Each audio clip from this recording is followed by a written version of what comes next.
আসসালামু আলাইকুম। স্বাগতম সবাইকে।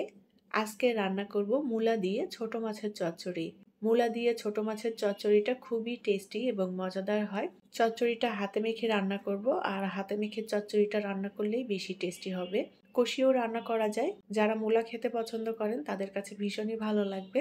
এখনও যারা চ্যানেলে নতুন, চ্যানেলটি সাবস্ক্রাইব করেননি, তারা প্লিজ চ্যানেলটি সাবস্ক্রাইব করে নেবেন এবং পাশে থাকা ছোট্ট বেল আইকনটি প্রেস করে দিবেন। চচ্চড়িটা হাতে মেখে রান্না করব, তাই সবকিছু একবারেই প্যানে মাখিয়ে নিচ্ছি। আমি এখানে 2টা মূলা কেটে নিয়েছি ছোট সাইজের। মূলাটা একদম চিকন পাতলা করে কেটে নিয়েছি, ভাজির জন্য যেভাবে কাটে সেভাবেই। মূলা ভালোভাবে ধুয়ে পরিষ্কার করে নিয়েছি। এখন এর মধ্যে দিয়ে দেব পেঁয়াজ কুচি। 2টা মিডিয়াম সাইজের পেঁয়াজ কুচি করে নিয়েছি। কাঁচামরিচ দিয়ে দেব 5-6টা কাঁচামরিচ চিকন ফালি করে কেটে নিয়েছি। রসুন বাটা দিয়ে দেব 1 চামচ।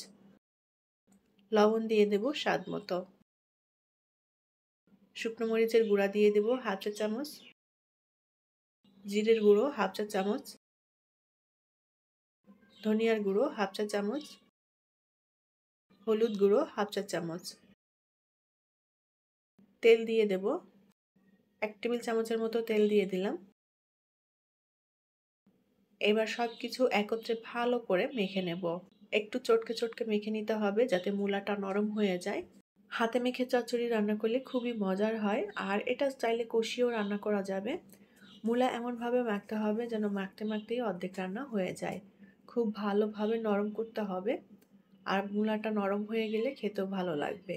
মশলার সাথে সুন্দর করে মূলা মেখে নিয়েছি। এখন এর মধ্যে দিয়ে দেব কাসকি মাছ।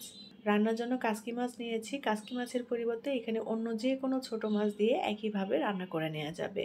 চচ্চড়িটা আমি অল্প রান্না করছি, সে আন্দাজ মতো এখানে মাছ নিয়েছি। মাছটা দিয়ে আলতো করে নেড়ে চেড়ে মিলিয়ে নেব। মাছ দিয়ে চটকে মাখা যাবে না, তাহলে মাছগুলো একেবারে গলে যাবে। উপর নিচ করে আলতো করে সবকিছু একত্রে মেখে নিতে হবে।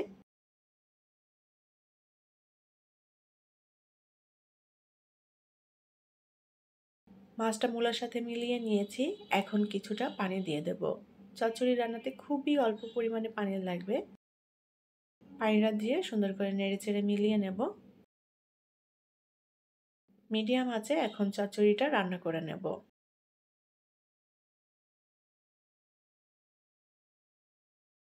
পানিটা বেশ খানিকটা টেনে এসেছে। এখন একটু উল্টাপাল্টা করে দেব যাতে চচ্চড়িটা মজে যায়।